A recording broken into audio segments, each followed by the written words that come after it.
Shalom, sahabat-sahabat Yesus. Kembali lagi saya menemui saudara dalam program Rema, restorasi melalui Alkitab. Pembahasan kita kali ini dalam Mazmur pasal yang ke-60. Satu kali ketika Raja Daud sudah mengalami banyak peperangan, dia tahu apa itu kalah, dia tahu apa itu menang. Dan dalam Mazmur ini baru saja dia mengalami kemenangan yang besar atas orang-orang Aram Mesopotamia dan Aram Zoba. Dan bagaimana juga panglimanya yang sangat kuat dan terkenal ditakuti, yaitu Yoab, berperang mengalahkan dikatakan 12.000 orang Edom di Lembah Asin. Dalam kemenangan demi kemenangan dan peperangan demi peperangan yang dialami oleh Daud, dia mulai memasuki masa jaya, menikmati masa-masa kehidupan yang makmur karena menang atas perang demi perang atas bangsa-bangsa di sekeliling bangsa Israel. Nah, ketika dia mulai menikmati saudara-saudara kemenangannya, dia mulai menikmati saudara-saudara akan kemakmurannya yang dia raih selama dia duduk sebagai seorang raja. Daud tidak pernah berubah. Dia tetaplah Daud yang rendah hati. Dia tetaplah Daud yang senantiasa berdoa. Dia tetaplah Daud yang selalu mengandalkan Tuhan. Dia tetaplah Daud yang penuh dengan kasih kepada Allah dan kepada sesama. Dia tetaplah Daud, saudara-saudara, yang selalu memuji-muji Allah. Dia tidak pernah meninggalkan saudara-saudara kebiasaannya untuk membangun, mengenal Allah di dalam kehidupannya. Dan yang luar biasa saudara-saudara, bahwa Daud dalam kemenangan dan kejayaan, kemakmuran yang sedang dia nikmati, dia tetap mengingat bumi ini. Dia tetap mengingat keadaan manusia dan dia berdoa meminta pemulihan kepada Allah. Dia juga tetap meminta kepada Tuhan supaya umat-umat percayanya ada dalam perlindungannya. Orang-orang pilihannya tetap dijagainya. Sahabat Yesus yang saya kasihi, Daud tetaplah seorang yang mengandalkan Allah. Dalam ayat yang ke-13 dia berkata, "Berikanlah kepada kami pertolongan terhadap lawan, sebab sia-sia penyelamatan dari manusia." Daud, saudara-saudara, tahu apa itu kalah, apa itu menang. Dia melihat bahwa kekalahan-kekalahan yang dia alami dalam peperangan-peperangan atau menghadapi pergumulan-pergumulan hidup, karena saudara-saudara, terjadinya hal-hal yang tidak sesuai kehendak Allah. Mereka menyimpang dari jalan Allah. Mereka tidak taat. Ketika Daud dan bangsanya ada hal-hal yang mereka langgar, mereka mengalami kekalahan.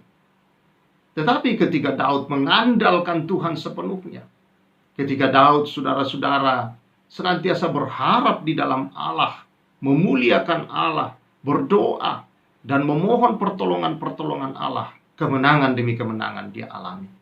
Itulah sebabnya di masa kejayaan ini pun dia berkata, "Tuhan, penyelamatan dari manusia itu sia-sia." Itu sudah terlihat bahwa kemenangan yang dia miliki, kejayaan, kemakmuran yang dia raih, itu semata-mata adalah pemberian daripada Allah ke dalam hidupnya. Bukan karena tentaranya yang hebat dan ditakuti, bukan karena kecerdasan Daud, bukan karena kemampuan Daud memimpin tentaranya, melatih tentaranya, bukan oleh karena Daud adalah seorang yang pahlawan yang luar biasa dalam berperang. Bukan. Dia mengakui, saudara-saudara, bahwa itu semua tidak bisa menyelamatkan. Bukan, saudara-saudara, karena dia adalah seorang yang pandai dan cerdas dan seorang raja. Dia tidak mengandalkan apapun dalam hidupnya. Dia tidak mengandalkan kedudukannya sebagai raja. Dia tidak mengandalkan kemampuannya dalam berperang. Dia tidak mengandalkan tentaranya yang ditakuti. Dia tidak mengandalkan harta kekayaannya sebagai seorang raja yang kaya raya dan makmur, yang mulai jaya. Saudara-saudara, dia tahu bahwa itu semua bisa mengecewakan dia. Itu semua, saudara-saudara, bisa berakhir. Itu semua bisa mengkhianati dia, saudara-saudara. Itu semua, saudara, bisa habis. Dan bisa saja dalam hidup ini justru, saudara-saudara, membawa petaka bagi dia. Itu sudah terjadi di jalan hidup Daud. Sehingga Daud tidak pernah berharap. Dia selalu berharap kepada Allah. Dan di masa jaya itu pun dia masih memohon pertolongan Allah untuk dipulihkan kehidupan mereka. Masa-masa perang yang begitu banyak melukai bangsanya, dan dia memohon pertolongan Allah untuk memulihkan keadaan itu. Dan Tuhan memberikan banyak hal, kejayaan yang luar biasa di masa Daud. Rakyat begitu menyenangi Daud. Rakyat juga mengalami kemakmuran di masa Daud, saudara-saudara. Dan Daud tapi tidak pernah berubah. Dia tetaplah Daud yang berdoa, memuji Allah, mengharapkan Allah, dan bersandar penuh pada Allah. Dan senantiasa, saudara-saudara, dalam hidup ini tidak pernah, saudara-saudara, untuk melupakan Allah dan kebaikan-kebaikan Allah dalam hal apapun. Dia datang kepada Allah. Itulah Daud, saudara-saudara. Dia tidak menjadi pongah. Dia tidak menjadi angkuh. Dia tidak menjadi sombong ketika dia sudah mencapai kejayaannya, saudara-saudara. Dan inilah yang membuat Daud menjadi seorang yang berkenan di hati Allah. Yang sangat-sangat, saudara-saudara, menjadi sebuah teladan untuk kita jalani dalam hidup ini. Bahwa ada banyak pergumulan dalam hidup ini, saudara, yang kita hadapi peperangan demi peperangan. Kalau di masa Daud, saudara, lawan kelihatan oleh mata. Tetapi di masa kita ini, saudara-saudara, lawan kita tidak kelihatan oleh mata. Firman Tuhan berkata bahwa lawan kita bukan darah dan daging. Bukanlah orang-orang yang kelihatan secara fisik, saudara, yang kadang menghina kita, kadang merendahkan kita, kadang, saudara, melakukan ketidakadilan kepada kita, kadang mengata-ngatai kita, kadang, saudara, membuli kita, saudara-saudara. Bukan orang yang kelihatan, tetapi yang tak kelihatan di balik itulah yang melakukan kejahatan terhadap anak-anak Tuhan. Dan saudara yang saya kasihi dalam Tuhan Yesus Kristus, untuk itu, saudara, karena tidak kelihatan, kita tidak mungkin melawan secara fisik. Dan kita hanya bisa melawannya dengan iman yang teguh, dengan kuasa Allah di dalam kita. Dan melalui doa dan pujian, penyembahan, syukur kita, dan cara hidup yang benar, kesaksian hidup kita yang benar, saudara, itu menjadi sebuah senjata untuk melawan si jahat itu.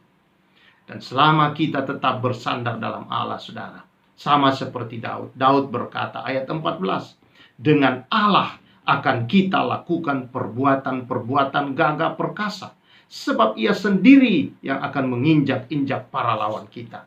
Saudara yang saya kasihi, bukan lagi dia sendiri yang akan, tetapi Yesus sudah menginjak lawan kita. Yesus sudah mengalahkan semua kuasa di sorga dan di bumi, sudah diberikan kepada Yesus. Dan Yesus diberikan kepada gerejanya, yaitu jemaat Tuhan. Dan yang adalah tubuhnya. Jadi kuasa diberikan kepada Yesus, saudara. Dan sepenuhnya di sorga dan di bumi ini. Dan dia, Yesus itu menjadi kepala. Dan kita adalah tubuhnya. Jadi kita termasuk, kita adalah bagian dari tubuh, yaitu kaki Tuhan pun. Dan kuasa itu ada di bawah. Sudah diberikan, saudara, kepada kita. Ditaklukkannya segala sesuatu diletakkan di bawah kaki kita. Kuasa itu sudah diberikan kepada Yesus. Dan musuh-musuh semua sudah diletakkan di bawah kaki Tuhan. Yaitu kaki daripada tubuh Yesus, yaitu gerejanya, yaitu jemaat-jemaatnya. Jadi, saudara, kuasa ada pada jemaat Tuhan. Kuasa ada pada anak-anak Tuhan.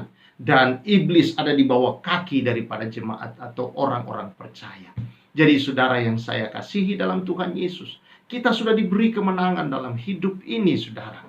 Tetapi hendaklah dalam hidup ini, karena kemenangan sudah kita miliki, kita tetap rendah hati seperti Daud. Kita tetap adalah orang yang mengandalkan Tuhan. Kita tidak bisa pongah, kita tidak bisa sombong, karena itu bisa menghancurkan. Dan itu adalah jalan bagi iblis untuk masuk dan menghancurkan, saudara.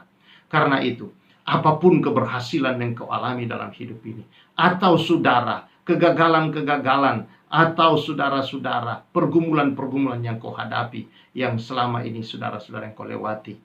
Ingatlah akan kebaikan-kebaikan Tuhan. Bahwa karena Tuhanlah kita lepas dari semua. Karena Tuhanlah kita diberi kemenangan. Tuhanlah yang beri kemenangan itu. Tuhanlah yang memberi keberhasilan itu. Muliakanlah Dia. Sama seperti Amsal berkata dalam Amsal pasal yang ketiga, muliakanlah Tuhan dengan semua yang ada padamu. Dengan kata lain, dia berkata, muliakanlah Tuhan dengan hartamu.